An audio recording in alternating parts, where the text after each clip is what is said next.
नमस्कार विद्यार्थी मित्रांनो, सध्या महाराष्ट्रामध्ये प्रत्येक जिल्ह्याला प्रत्येक विद्यार्थी इथे आंदोलनामध्ये उतरलेला आहे. एमपीएससीनी काही दिवसापूर्वी सांगितलं होतं की आम्ही पूर्वपरीक्षा ह्या ऑनलाईन घेणार आहोत.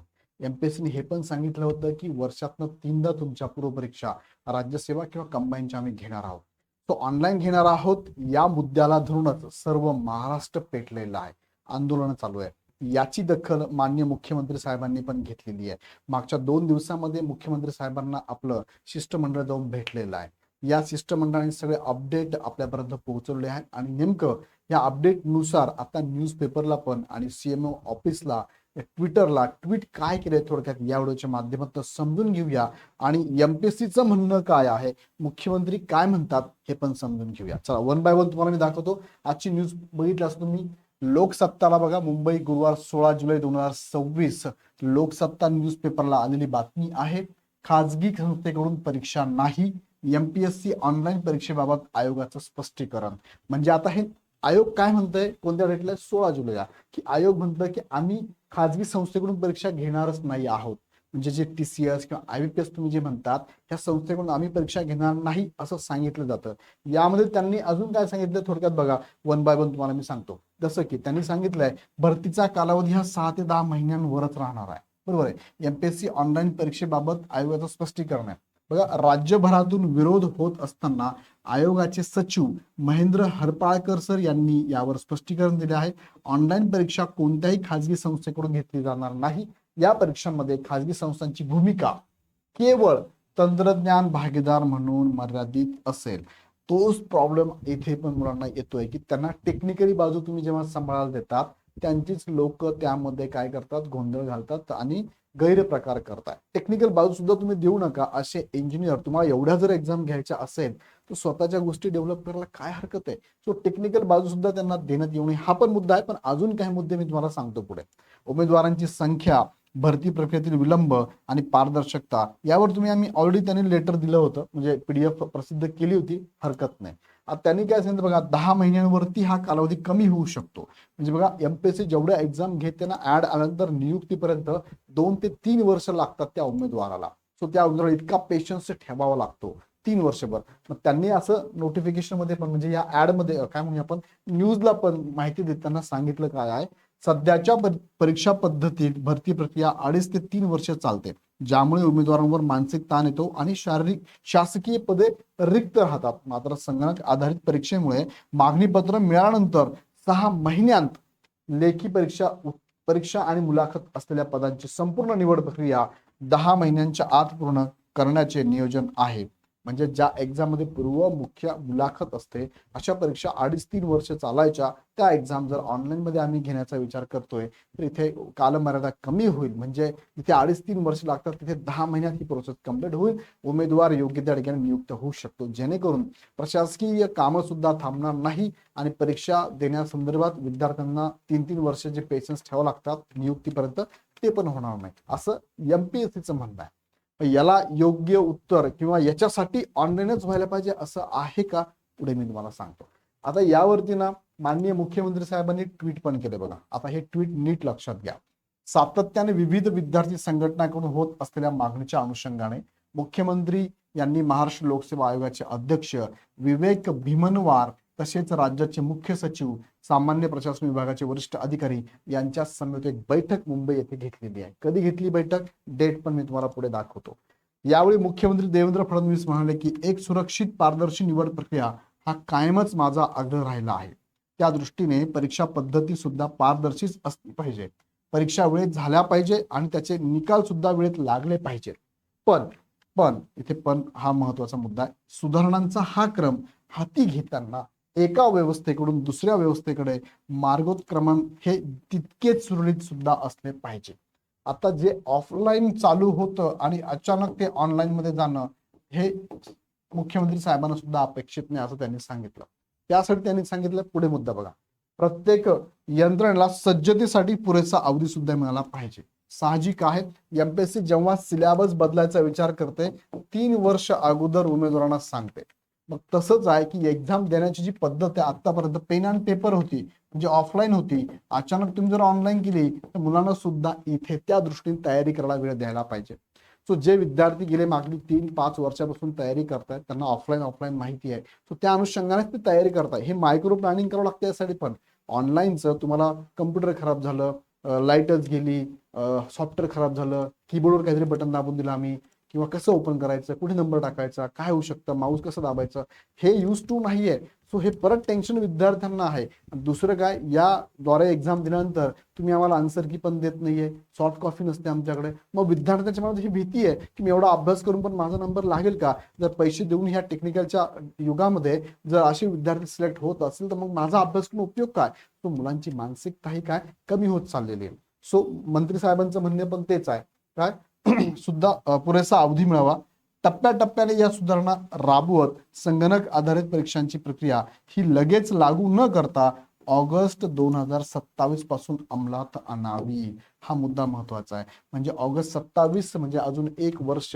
मंत्री साहेब पण म्हणताय की 1 वर्षानंतर तुम्ही हे करा. मुलांना आता सांगा की भविष्यात आम्ही ऑनलाईन करणार आहोत, सो पुढच्या वर्षीसाठीच्या एक्झामसाठी प्रिपरेशन करणारा वर्ग त्याला पण वेळ मिळेल. पुढे त्यांनी सांगितलंय जेणेकरून विद्यार्थ्यांनाही वेळ मिळेल. बघा हा पण मुद्दा आहे, विद्यार्थ्यांना वेळ मिळेल आणि सर्वच यंत्रणांना सज्जता वाढवता येईल. आता काही यंत्रणा एमपीएससी कडे पण आहे, पण फार कमी एक्झाम ते आतापर्यंत ऑनलाईन मध्ये घेत होते. त्या अनुषंगाने आता खूप एक्झाम ऑनलाईनला घ्यायचा ते विचार करताय. सो त्यासाठी सुद्धा त्यांना स्वतःला प्रिपेअर व्हावं लागेल, मनुष्यबळ वाढावं लागेल. टेक्निकल जे काय म्हणजे आपण एम्प्लॉई असतील, कर्मचारी असेल, अधिकारी असेल, त्यांना पण भरणा करावा लागणार आहे. तोवर विद्यमान प्रचलित पद्धतीने परीक्षा घ्याव्यात. त्या अनुषंगाने आता पुढील निर्णय एमपीएससीने घ्यावा असे मुख्यमंत्र्यांनी यावेळी सूचित केले. एमपीएससीच्या विविध उपक्रमांची त्यांनी यावेळी प्रशंसा केली. आता एमपीएससीला निर्णय घ्यायचा आहे, 2027 पासून राबवायचं. पण ते कसं राबवायचं, कोणत्या एक्झाम आहे, कशा असणार, हे त्यांना प्लॅनिंग करून विद्यार्थ्यांना द्यावं लागणार आहे. आता हा निर्णय एमपीएससीने घ्यायचा आहे असं मुख्यमंत्री साहेबांनी सांगितलंय. आता मुख्यमंत्र्यांनी सांगितल्यानंतर संबंधित जे आयोगाचे अध्यक्ष, जरी तटस्थ त्रयस्थ आहे एमपीएससी, पण त्यांना हे सजेशन म्हणू शकतो आपण, किंवा मुख्यमंत्री साहेबांनी सांगितलंय की यावर तुम्ही निर्णय घ्या, पण असं घ्यावं असं त्यांना वाटतंय. सो यावरती नक्कीच या मंत्री बैठकीमध्ये बघा, या बैठकीचे चित्र तुमच्या समोर आहे, इमेज आहे. ही इमेज बघा 16 जुलैची आहे, 3:54 म्हणजे 4 वाजेच्या दरम्यान हा फोटो काढलेला दिसतोय तुम्हाला. हा ट्विट केलेला आहे, सीएमओच्या ट्विटरवरती ट्विट केलेला आहे. मग आता बघा, प्रमुख मागण्या आपल्या ज्या होत्या त्या मागण्या अनुषंगाने आमच्या ऑनलाईन घ्या हरकत नाही, 27ला घ्या, ही चांगली गोष्ट आहे विद्यार्थ्यांसाठी. कारण पुढच्या वर्षीच्या एक्झामला प्रिपेअर करताना विद्यार्थ्यांना पुष्कळसा वेळ मिळेल. आता ऑलरेडी तोंडावर एक्झाम आहे, तुम्ही अचानक सांगता की हा आम्ही ऑनलाईन घेऊ, जसं की टीईटी आहे, जसं की गटकची एक्झाम आहे. ऑनलाईन अचानक तुम्ही असं अनाऊन्स करणं चुकीचं आहे. आम्ही तयारी करताना ऑफलाईनच्या अनुषंगाने केलेली आहे. तुम्हाला सर काय असतं ऑनलाईन ऑफलाईन मध्ये? यस, मायक्रो प्लॅनिंग असतं. ऑनलाईन मध्ये वेळ वाचवायचा आहे, तुम्हाला एका तासात क्वेश्चन पेपर सोडवायची असेल तर माऊसनी प्रॅक्टिस करावं लागते कम्प्युटरवर बसून. चुकून काहीतरी दाबलं, काहीतरी झालं, टेक्निकल एरर आला, सॉफ्टवेअर, ह्या सगळ्या गोष्टी बॅकएंडला असतात ना त्या विद्यार्थ्याच्या, जो सिलेक्शनच्या रेंजमध्ये आहे, मेरिटच्या रेंजमध्ये आहे, त्याला हे भीती असतेच.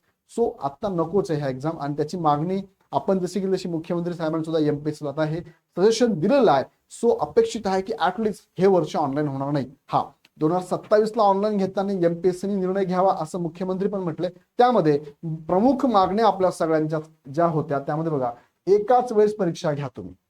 परीक्षा शिफ्ट मध्ये नाही आम्हाला अपेक्षित.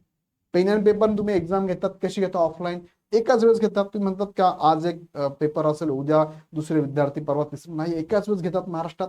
सो आम्हाला पण तेच म्हणायचं की एकाच वेळेस परीक्षा घ्या, एकच शिफ्ट म्हणा किंवा एकाच वेळेस घ्या. दुसरं काय, सगळ्यांना प्रश्नपत्रिका एकच ठेवा, म्हणजे आम्हालाही कळेल ना की या एकाच क्वेश्चन पेपरच्या अनुषंगाने मेरिट मध्ये कोण आहे. प्रश्न बदलू नका, प्रश्न तेच. जसं की आता एमपीएससी ऑफलाईन एबीसीडी पॅटर्न असतो, फक्त प्रश्न मागे पुढे केलेले असतात, प्रश्न सगळ्यांना सारखेच असतात. तर त्याच्यावरून आपल्याला जज करता येतं ना की ह्या सेम क्वेश्चन मध्ये 100 पैकी किती विद्यार्थी कसे मेरिट मध्ये येतात. प्रश्न बदलले म्हणजे काहींचे प्रश्न म्हणजे काय म्हणजे प्रश्न जर सोपी आहे यांच्या मानाने, त्यांची अवघड आहे, त्यांची अजून सोपी गेली. सो विद्यार्थ्याची मानसिकता बिघडते. सो एकाच लेवलला सगळ्यांची एक्झाम घ्या, एकच क्वेश्चन पेपर, एकाच परीक्षा घ्या. स्वतःच्या संगणक लॅब तयार करा. महाराष्ट्र सरकारला सांगून एमपीएससी ते फंड घ्या आणि स्वतःच्या लॅब तयार करा. स्वतःची माणसं, स्वतःची कार्यपद्धती डेव्हलप करा. त्रयस्थ कंपनीवर, त्रयस्थ मंडळींवरती अवलंबून राहू नका. हा त्यांना द्यायचीच असेल तर काय करा, त्रयस्थ कंपनीला महत्वाची जबाबदारी देऊ नका. त्यांचे सॉफ्टवेअर जर वापरणार असाल आणि त्यांचे माणसं ते सॉफ्टवेअर हँडल करणार असाल तर यात गैरप्रकार होण्याचे खूप जास्त चान्सेस आहेत. सो ते नको. कारण त्रयस्थ कंपनी काय करते, कुणाला कर्मचाऱ्याला कामावर ठेवते, त्याला पगार ते 15-20 हजार आणि त्याला कम्प्युटर बसून ते सॉफ्टवेअर हँडल करायला देते. त्याच एखाद्या माणसाला त्याच्याच घरातला नातेवाईकाचा जवळचा दूरचा कुठला तरी एखादा म्हटला, अरे तुला 15 लाख देतो, तेवढं जर करून दे मला, तर 15 हजाराचा उमेदवार तो जर 15 लाख मिळत असतील तर ह्या गोष्टी करतो ना, करेल तो. म्हणजे जाऊ दे, एकदाच करतो, सोडून देतो कंपनी. सो असं होऊ नये. असं आढळलंय इथून पाठीमागे बघा, TCS IBPSच्या एक्झाम जेवढ्या झाल्यात ना त्यामध्ये जे गैरप्रकार झाले त्या TCSच्या कर्मचाऱ्यांनीच केलेले आहे, किंवा जे मेन जबाबदारी ज्यांच्याकडे होती त्यांनीच केलेले आहे, आणि त्यांच्या घरातले आजूबाजूचे नातेवाईकांचे रिलेटिव्हचे हे गोंधळ घातलेला आहे. सो त्रयस्थ कंपनीला महत्वाची जबाबदारी देऊ नका. नॉर्मलायझेशन तर अजिबात करू नका. आता नॉर्मलायझेशन तुम्ही जर हे नाही केलं, हे जर केलं तर याची गरज पडणारच नाही. सो आमची मागणी पण तीच आहे की नॉर्मलायझेशन करण्याची वेळ येऊच देऊ नका. एकच क्वेश्चन पेपर एकाच वेळेस घ्या. सगळ्या महाराष्ट्रात एकाच वेळेस परीक्षा झाली पाहिजे.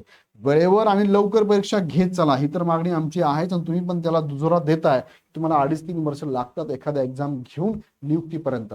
सो हा वेळ कमी करण्यासाठी तुम्हाला जर ऑनलाईन घ्यायचं असेल तर ह्या प्रमुख आमच्या मागण्या आहे. ह्या जर होत असेल तरच ऑनलाईन घ्यायला हरकत नाही, अन्यथा नाही. त्यानंतर स्वतःचे मनुष्यबळ वाढवा, की MPSCकडे मनुष्यबळ नाहीच आहे, दरवर्षीचा हे प्रॉब्लेम्स आहे. सो मनुष्यबळ वाढवा. तुमचे इंजिनियर असे काही IT इंजिनियर तुम्ही घ्या, चांगले चांगले इंजिनियर IIT मधले घ्या, त्यांचं सजेशन ना घेऊ, त्यांना घ्या डायरेक्ट आणि स्वतःचे डेव्हलप करा.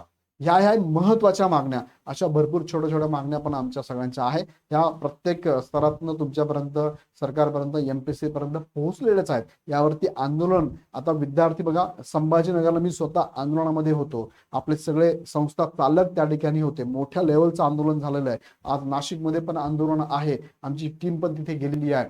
सो हे सगळ्या गोष्टी जर तुम्ही बघितल्या तर आंदोलन पूर्ण महाराष्ट्रभर आहे. पूर्ण महाराष्ट्रात, पुण्यात पण आंदोलन आणि मोर्चा होणार होता, पण मुख्यमंत्री साहेबांनी चर्चा करून हे आंदोलन मोर्चा करणाऱ्यांना थांबवलं, की यस तुमची मागणी आम्ही आश्वासन देतो की ही होईलच. त्यामुळे मोर्चा, पुण्यामधला मोर्चा 15 जुलैला होता, तो पण थांबवण्यात आलेला आहे. सो निश्चितच पूर्ण महाराष्ट्रात सगळेच विद्यार्थी, सगळेच मार्गदर्शक, अकॅडमीवाले पण त्यांच्या बाजूला आहे. इग्नाइट अकॅडमी पण आहे. आम्ही छत्रपती संभाजीनगरला पण आंदोलनाला मी स्वतः उपलब्ध होतो, आमची टीम स्वतः उपलब्ध होते, पुण्याला सुद्धा आमची टीम उपलब्ध आहे, नाशिकला पण आंदोलन चालू आहे. सो नक्कीच यामध्ये तोडगा काढून माननीय मुख्यमंत्री साहेबांनी सांगितल्याप्रमाणे 27 पासून ऑनलाईन एक्झाम तुम्ही घेण्याचं नियोजन करत असाल तर तो योग्य निर्णय, तुम्ही प्रॉपर निर्णय घ्या. ह्या सगळ्या गोष्टी आम्हाला अपेक्षित आहे. ह्या झाल्या तर आम्ही पण नक्कीच तुमच्या निर्णयाचं स्वागत करू.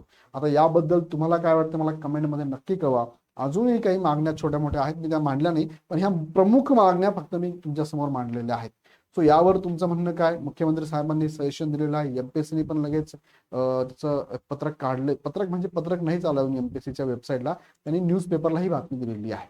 तो अजून ऑथराइज MPSC कडनं एक परिपत्रक अपेक्षित आहे. या सगळ्या गोष्टींवरती MPSC काय म्हणणं आहे, कारण मुख्यमंत्री साहेबांनी बैठक घेऊन तर सांगितलंय, पण MPSC परिपत्रक काढून सगळ्या विद्यार्थ्यांना आश्वासित करणं गरजेचं आहे. येणाऱ्या काळात ते कळच आपल्याला, पण यावर तुम्हाला काय वाटतं मला कमेंटमध्ये नक्की कळवा. पुन्हा व्हिडिओ आपण नेक्स्ट व्हिडिओमध्ये. धन्यवाद.